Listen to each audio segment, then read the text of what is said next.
Miro, aujourd'hui on cible prioritairement l'immobilier et on leur propose partout en Europe de l'Ouest, ou du moins dans la plupart des pays, des photographies avec une qualité de luxe pour seulement 75 € livrées en 24 heures.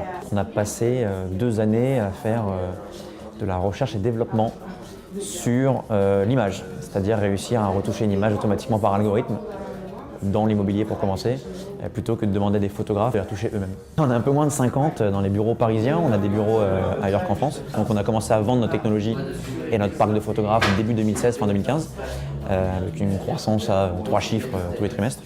Et donc effectivement on a dû lever des fonds, recruter et puis étendre le territoire qu'on couvrait. Au début Paris, après la France et après l'Europe. Ensuite on part aux États-Unis.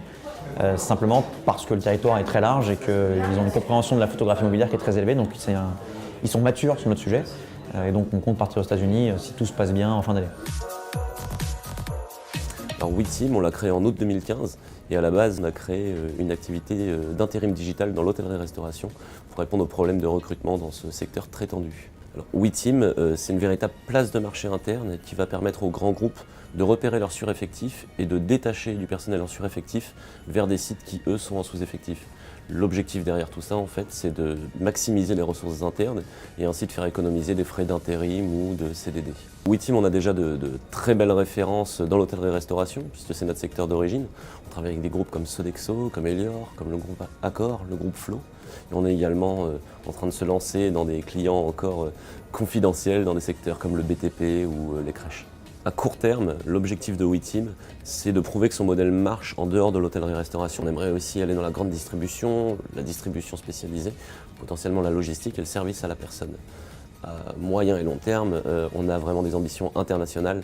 Notre but, c'est de devenir la plateforme de détachement référence en Europe dans les 3 ans à venir.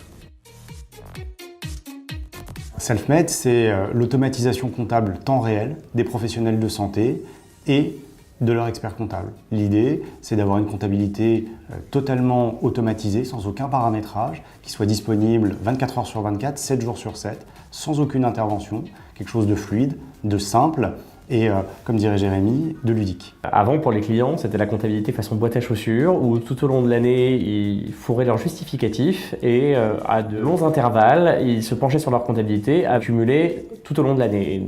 Selfmade propose un service qui leur permet d'avoir un suivi sur leur comptabilité au jour le jour. On est effectivement ravis d'avoir déjà initié de grands partenariats, notamment avec une grande assurance dans le milieu médical, avec des éditeurs de logiciels métiers. On a de nouvelles fonctionnalités qui sont attendues par nos utilisateurs professionnels de santé et experts comptables. Donc on va enrichir le service encore et encore, on a plein de choses dans les tuyaux pour ça. Un de nos gros enjeux aussi, c'est évidemment le développement commercial, notamment via le canal digital.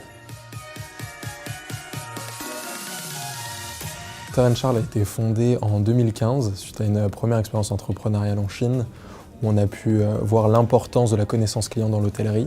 Aujourd'hui, on permet aux hôtels de connaître leurs clients, notamment en analysant la donnée publique, donc l'empreinte digitale du client, tous ses réseaux sociaux, pour mieux comprendre qui il est, quelles sont ses attentes. Avant que le client arrive, je sais à quoi il ressemble, je sais d'où il vient, quel âge il a, qu'est-ce qu'il aime, quel job il fait.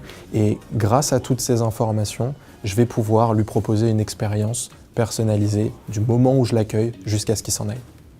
En septembre dernier, on a mis les premiers clients en production. Aujourd'hui, on a plus d'une 50aine de clients signés, dont des groupes type Accor, d'autres groupes type Relais et Château, Paris Inn Group. Donc aujourd'hui, notre objectif, c'est de devenir le leader en France de la connaissance client à travers l'intelligence artificielle. Et dès le 2e trimestre 2017, on va commencer à accompagner nos clients à l'international. On est à la Wild Code School, donc l'école qui se trouve à La Loupe, dans le Perche, avec les élèves qui travaillent et qui sont donc en formation pour apprendre le métier de développeur web. Alors la Wild Code School a été créée en octobre 2014. Depuis, nous avons développé 6 autres écoles. Donc nous sommes présents dans 6 villes actuellement. C'est une école qui a une approche pédagogique innovante, la pédagogie hybride. Donc, les élèves ils sont en formation réelle tous les jours et en même temps ils vont utiliser beaucoup de ressources en ligne, notamment notre plateforme pédagogique. C'est une pédagogie également basée sur la pratique, donc les élèves vont travailler sur des projets. C'est également une pédagogie agile dans le sens qu'elle va répondre aux besoins du marché de l'emploi. Vous savez probablement que le métier de développeur est un métier en pénurie. Et nous avons créé cette école pour répondre à ces besoins des entreprises, notamment des entreprises sur les territoires. Aujourd'hui, nous avons 250 anciens élèves qui travaillent, pour beaucoup comme développeurs. Nous souhaitons, à partir de l'année 2018, commencer à ouvrir d'autres écoles à l'étranger et développer un réseau pour implanter chaque école dans chaque écosystème important. Alors World Gaming Federation, c'est une startup qui a été créée en 2015 par 8 cofondateurs experts du web et du jeu vidéo. On est accompagné par la BPI et la Commission européenne et en fait on crée la plateforme de référence qui agrège l'ensemble des activités de jeu des joueurs. Pour les joueurs, ce qu'on va proposer, c'est un profil unifié de jeu dans lequel on va pouvoir mettre ses données Steam, donc ses données PC, ses données console, l'ensemble de la donnée redescend. Et l'idée, c'est qu'ensuite, on pourra se comparer, trouver des gens qui ont le même niveau que nous, bref, bénéficier de services qui nous permettront d'améliorer notre expérience de joueur. Les joueurs ont aujourd'hui une audience puisqu'ils sont suivis sur Internet. Et l'idée, c'est de leur permettre, grâce à la big data qu'on va mettre en place, de pouvoir monétiser leur activité et leur audience de joueurs qui les suivent. Et dans un deuxième temps, on a également tous les événements. Les joueurs jouent sur plusieurs plateformes, il y en a 2 milliards aujourd'hui, il y en aura 6 milliards et demi dans 10 ans. Et l'idée, c'est de se dire qu'en comprenant mieux à quoi jouent les gens et ce qu'ils aiment au travers des jeux, on permet aux marques en fait demain de les toucher, puisque ce sera leur futur client. On est sur une levée de fonds en fait de 2 millions d'euros. Le travail qu'on est en train de mener, c'est de se dire qu'on va attaquer le marché africain de manière beaucoup plus forte et le marché américain. Et puis également augmenter le nombre de fonctionnalités sociales qu'on a sur la plateforme pour fidéliser les joueurs et leur montrer qu'ils ont tout intérêt à venir partager leurs données et la monétiser eux-mêmes.